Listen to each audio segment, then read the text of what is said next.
My name is Deborah. I'm 57 years old, and for 12 years I sat at the edge of my husband's family table like a piece of furniture no one remembered buying. Every Sunday, they held family business meetings in the dining room of the company headquarters, mahogany table, leather chairs, crystal water glasses. My husband, Richard, his brother Thomas, and their father Harold would close the doors and talk numbers. And I was never invited. Not once. "Oh, it's just shop talk," Richard would say, loosening his tie. "You wouldn't be interested." Interested. I handled our household budget, negotiated our mortgage, and put 2 kids through college without debt. But somehow I wouldn't understand their commercial real estate empire. The first time I asked to sit in, Harold actually laughed. "Deborah," he said, patting my hand like I was a child asking to drive the car. "This is serious business." Serious. I smiled. I always smiled. That was my role. Supportive wife, silent partner, background decoration. What they didn't know, what they never bothered to ask, was that before I met Richard, I had built and sold a regional supply company with my first husband. I understood contracts. I understood leverage. I understood debt structures better than Thomas ever would.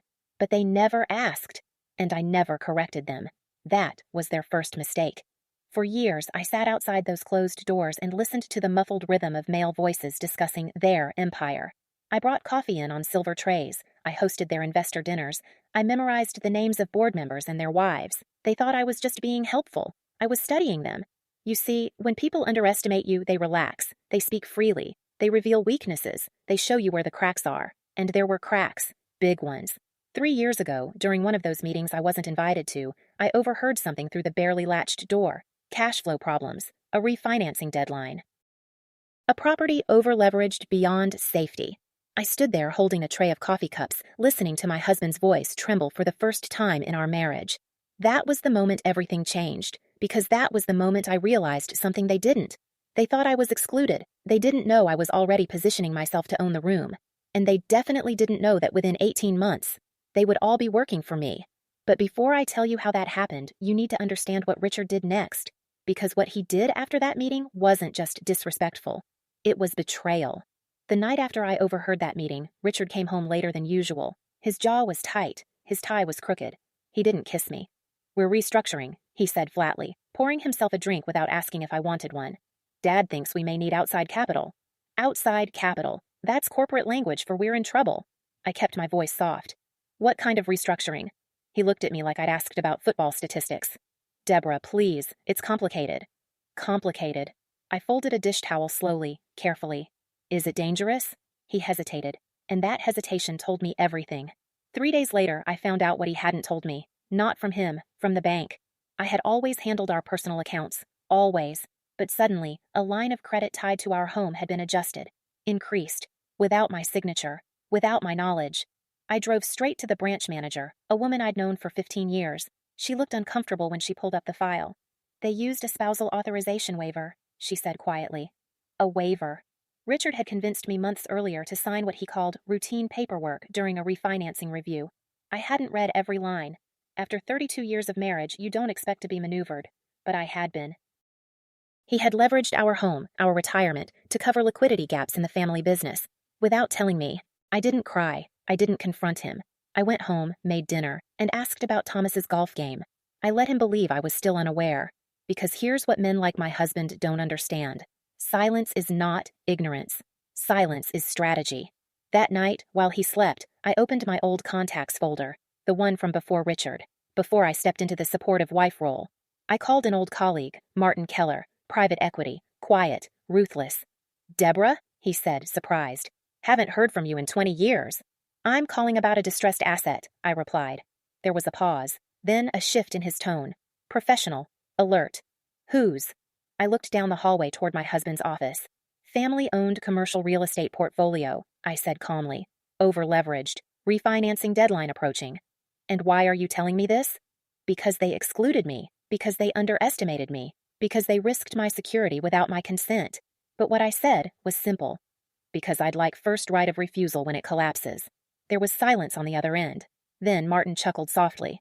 "Deborah," he said, "I forgot how sharp you are." I didn't correct him. He hadn't forgotten. They had. And in that moment, while my husband slept peacefully down the hall, I made a decision. If they were willing to gamble my future to save their pride, I was willing to buy their empire out from under them. What I didn't know yet was just how fast that collapse was coming. Because 2 weeks later, the call came. The call came at 6:12 a.m. I knew it was bad before I even answered. Richard never calls that early unless something is on fire. "Deborah," he said, voice tight. "There's been a development." A development. Men like him always dress disaster in polite language. I sat up slowly in bed. What kind of development? The bank refused the extension. There it was. The refinancing deadline they thought they could charm their way around had evaporated overnight. "How much time do you have?" I asked. A pause. 30 days. 30 days before lenders could start seizing assets. 30 days before investors panicked. 30 days before the empire that excluded me began to crack.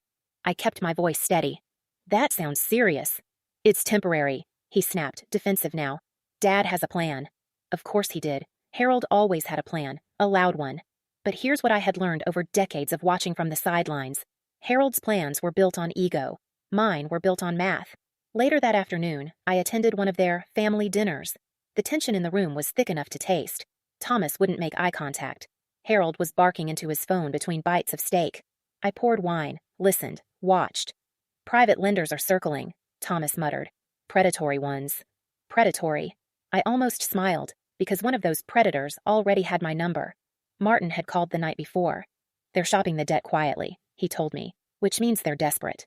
"How exposed are they?" I asked. "More than they realize." I didn't hesitate. "Acquire the paper." There was silence on the line. "You're sure?" he asked. "Yes. Because when you control the debt, you control the future." Now here's the part that still makes me shake my head. My husband came home that evening and said, "Deborah, we may need to tighten our belts for a few months." Tighten our belts. After risking our house without telling me. After excluding me for 12 years. I nodded gently. "Whatever you need." I let him believe I was standing behind him. What he didn't know? I was standing above him. 2 weeks later, Martin secured a controlling position in the primary loan package, through a shell entity, one I owned. They didn't know yet. They were still holding meetings without me, still closing the doors, still laughing about shop talk. And then came the notice. A formal letter requesting an emergency meeting with ownership stakeholders, signed by the acquiring creditor, signed by me.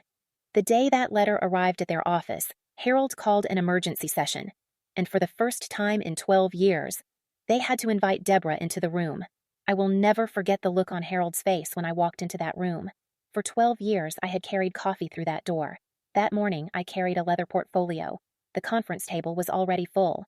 Harold at the head, Richard to his right, Thomas flipping nervously through spreadsheets. They all looked irritated, until they saw me take a seat. "Deborah," Harold said sharply, "this is a closed meeting." I placed the creditor notice on the table and slid it toward him. "I know," I replied calmly. "That's why I'm here." Richard frowned. "What is this?" Harold adjusted his glasses and read the letter. His color changed first, a slow drain from pink to gray. "Who is Keller Strategic Holdings?" Thomas asked. I folded my hands. "I am." Silence, the kind that hums in your ears. Richard laughed first, a short, confused sound. "That's not funny." "I'm not joking." Harold slammed the paper down. "You don't have that kind of capital." I met his eyes evenly. "No, but I know people who do. You see, when you own the controlling debt, you don't need to own the buildings. You own the leverage, and leverage is power." Thomas stood up so fast his chair scraped loudly against the floor. "This is a hostile maneuver." "No," I said softly. "This is a secured position." Richard turned to me, eyes wide. "Deborah, why would you do this?" That question, why would I do this? After they leveraged my home without consent. After 12 years of exclusion. After every, you wouldn't understand. I didn't raise my voice. "I'm protecting my assets." Harold leaned forward, anger vibrating in his jaw. "Your family." I held his stare. "Family doesn't hide debt from each other." That landed, hard. They began talking over each other. Cash flow projections, legal options. Emergency refinancing attempts. But they were already too late. Because buried in that loan agreement was a clause. A performance trigger. If revenue dipped below a specific threshold for 2 consecutive quarters, control transferred. And revenue had already dipped.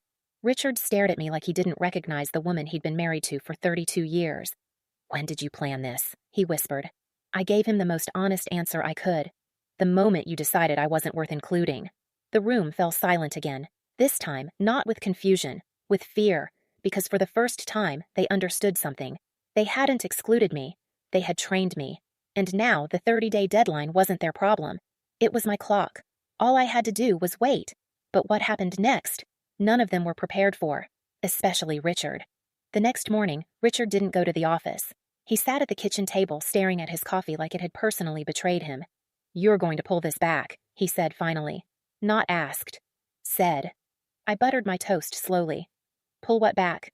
"This stunt. This play." His voice cracked on the last word. "You made your point. My point. They still thought this was emotional, reactive, petty. It wasn't. It was calculated." "I didn't make a point, Richard," I replied evenly. "I made an investment." He stood abruptly. "Dad says you're trying to humiliate us." That made me look up. "No," I said quietly.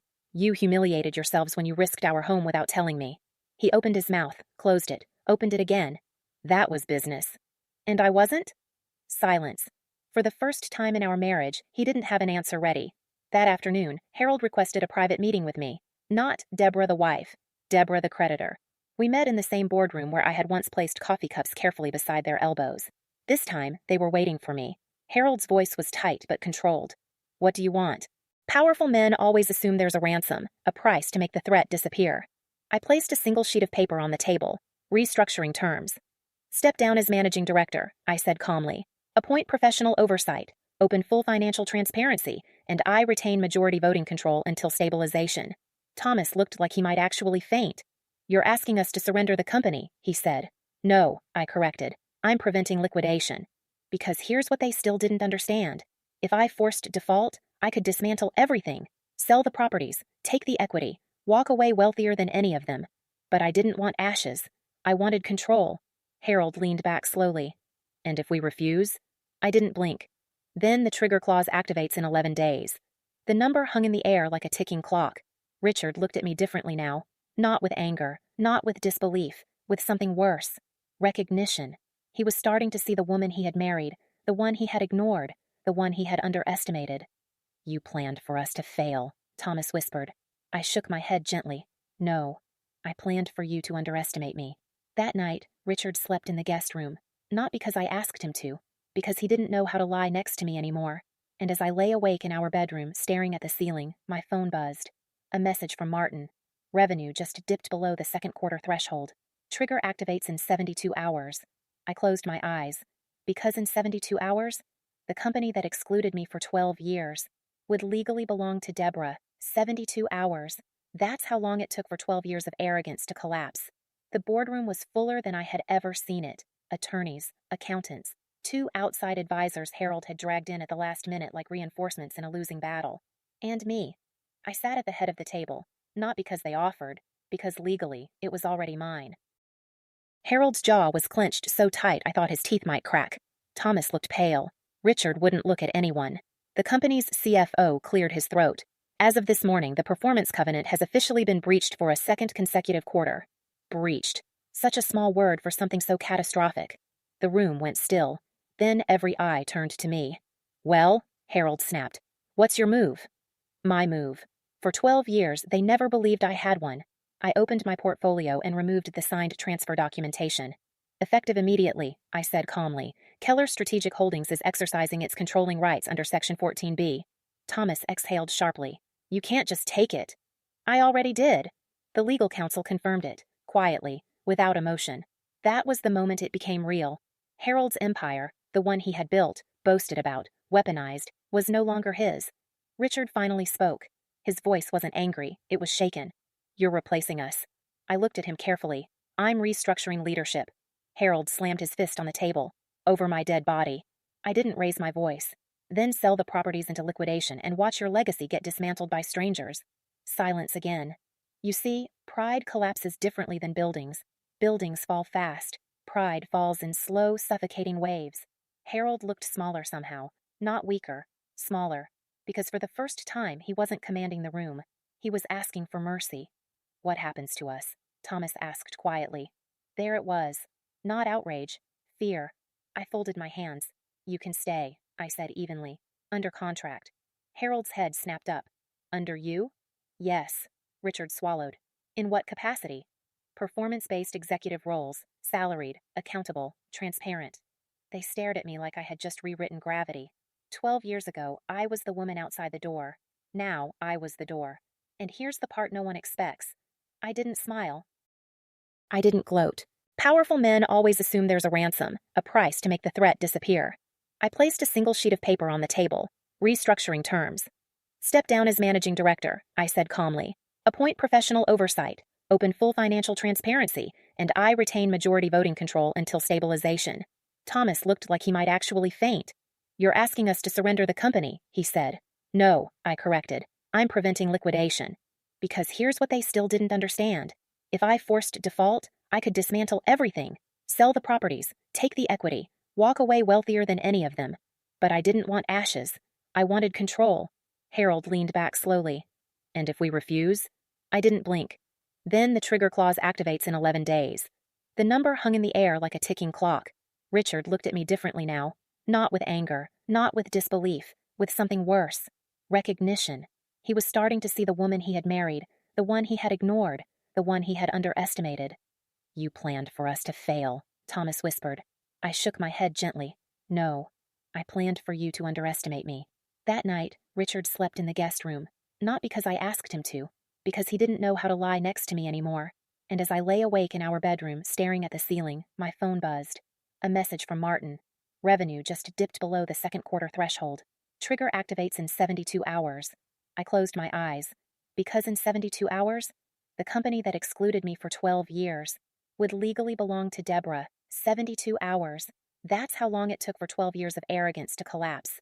The boardroom was fuller than I had ever seen it. Attorneys, accountants, 2 outside advisors Harold had dragged in at the last minute like reinforcements in a losing battle. And me. I sat at the head of the table, not because they offered, because legally it was already mine. Harold's jaw was clenched so tight I thought his teeth might crack. Thomas looked pale. Richard wouldn't look at anyone. The company's CFO cleared his throat. As of this morning, the performance covenant has officially been breached for a second consecutive quarter. Breached. Such a small word for something so catastrophic. The room went still. Then every eye turned to me. Well, Harold snapped. What's your move? My move. For 12 years, they never believed I had one. I opened my portfolio and removed the signed transfer documentation. Effective immediately, I said calmly. Keller Strategic Holdings is exercising its controlling rights under Section 14B. Thomas exhaled sharply. You can't just take it. I already did. The legal counsel confirmed it, quietly, without emotion. That was the moment it became real. Harold's empire, the one he had built, boasted about, weaponized, was no longer his. Richard finally spoke. His voice wasn't angry, it was shaken. You're replacing us. I looked at him carefully. I'm restructuring leadership. Harold slammed his fist on the table. Over my dead body. I didn't raise my voice. Then sell the properties into liquidation and watch your legacy get dismantled by strangers. Silence again. You see, pride collapses differently than buildings. Buildings fall fast. Pride falls in slow, suffocating waves. Harold looked smaller somehow. Not weaker. Smaller. Because for the first time, he wasn't commanding the room. He was asking for mercy. What happens to us? Thomas asked quietly. There it was. Not outrage. Fear. I folded my hands. You can stay, I said evenly. Under contract. Harold's head snapped up. Under you? Yes. Richard swallowed. In what capacity? Performance-based executive roles. Salaried. Accountable. Transparent. They stared at me like I had just rewritten gravity. 12 years ago, I was the woman outside the door. Now, I was the door. And here's the part no one expects. I didn't smile. I didn't gloat. I didn't raise my voice. I simply told them the terms. You report to me. Weekly financial disclosures. No unilateral borrowing. No concealed risk exposure. Ever. Harold stood slowly. You've been planning this for years. I met his eyes. No, I've been preparing for years. There's a difference. The meeting ended without handshakes, without apologies, without dignity. That night, the press release went out. Leadership transition at Harrington Commercial Holdings. No drama, no scandal, just a quiet shift of power. But inside this house, nothing was quiet, because Richard walked into the bedroom that night and said something I never expected. You didn't just take the company, he said. You took our marriage. And that was the one thing I hadn't fully calculated. You didn't just take the company, Richard said quietly. You took our marriage. He didn't yell it. He didn't accuse me with his usual sharpness. He just stood there, defeated. And that hurt more than anger ever could. I sat on the edge of the bed, looking at the man I had built a life with for 32 years. Richard, I said gently, you leveraged our home without telling me. He ran a hand through his thinning hair. I was trying to fix it. You were trying to protect your father. That landed, because that was the truth. It had never been about the business alone. It had been about hierarchy, about loyalty, about keeping the old structure intact, even if it crushed me underneath it. I thought you trusted me, he whispered. I let that sit in the air. I did, I replied, until I found out I was collateral. That word changed something in his face. Collateral, not partner, not wife. Collateral. For the first time, he looked ashamed. The next few weeks were colder than any winter we'd had in this house. At the office, Harold refused to speak directly to me. He addressed comments to my CFO instead. Thomas avoided eye contact entirely. Staff members whispered in hallways. Did you hear? She took over. From her own husband. Cold. Cold. That word followed me like perfume. But here's what no one talks about when a woman takes control. When a man does it, he's decisive. When a woman does it, she's ruthless. I didn't respond. I held performance reviews. I restructured debt. I renegotiated vendor contracts. Within 90 days, we stabilized cash flow. Within 6 months, profits increased by 12%. The same men who once shut me out now waited outside my office for approval signatures, and every time they knocked softly, but at home, the silence grew heavier. Richard stopped asking about board meetings, stopped sharing dinner conversation. One night, he finally said it. Do you even need me anymore? It wasn't angry, it was scared. And that question cut deeper than any accusation his father had thrown at me, because the truth was complicated. I didn't need him to protect me anymore. I didn't need him to lead, but I had never stopped wanting him beside me. I never wanted to replace you, I said quietly. I wanted to stand next to you. He looked at me like he was seeing that possibility for the first time. But pride is a stubborn thing, and Harold wasn't finished yet, because 2 weeks later, an anonymous complaint hit the board. Allegations of conflict of interest, improper acquisition tactics, ethics violations. Someone was trying to remove me, and I didn't have to guess who. The complaint arrived on a Monday morning. Anonymous, cowardly, strategic. Improper acquisition conduct. Undisclosed personal interest. Hostile manipulation of covenant triggers. Legal phrasing wrapped around one simple goal. Remove Deborah. The board called an emergency review session. External auditors were notified. A temporary ethics committee was formed. And Harold? Harold suddenly found his voice again. I warned you, he said in the hallway outside the conference room. Power changes people. I looked at him steadily. No. Exposure does. He didn't like that. Inside the boardroom, the atmosphere felt different this time. Not hostile, not dismissive. Suspicious. The lead independent director adjusted her glasses. Mrs. Harrington, the complaint suggests you influenced revenue timing to force covenant breach. Influenced revenue timing. That would have been illegal, unethical, devastating. I didn't flinch. Request a full forensic audit, I said calmly. A murmur rippled across the table. Thomas blinked. You want them to dig deeper? Yes, because here's the thing about integrity. If you actually have it, you're not afraid of light. The auditors worked for 2 weeks. 2 long, quiet weeks where whispers followed me down corridors, and headlines began speculating online. Internal power struggle at Harrington Holdings. Richard barely spoke at home. And then the report came back. Unanimous. No misconduct, no manipulation, no breach of ethics. In fact, and this was my favorite part, the auditors discovered something else. Several unauthorized expense transfers, dated 18 months prior, before my acquisition. Approved by Harold. The room went silent when the findings were presented. Harold didn't deny it. He couldn't. The numbers were black and white. Personal consulting fees disguised as vendor costs. High 6 figures. The same liquidity pressure that forced refinancing, partially self-inflicted. Thomas looked like he might disappear into his chair. Richard stared at the table, and for the first time in this entire battle, I felt something unexpected. Not triumph, not revenge. Clarity. Harold stood slowly. You set me up, he said hoarsely. I met his gaze evenly. No, you exposed yourself. The board voted that afternoon. Harold was formally removed from any executive influence. Thomas was placed under probationary oversight. And I? My position was affirmed, unanimously. But the real moment didn't happen in that boardroom. It happened that night. Richard walked into my office at home, closed the door behind him, and said something I never thought I'd hear. You were right. Not angry, not resentful, just honest. And then he added something that stopped my breath. Teach me. After 32 years of marriage, after betrayal, after power shifts, after humiliation and reconstruction, my husband was asking to stand beside me. But here's the truth I haven't told you yet. Power changes marriages, and even though the company was stable, I wasn't sure ours was, because there was still one final decision left to make, and this time, it wasn't about business.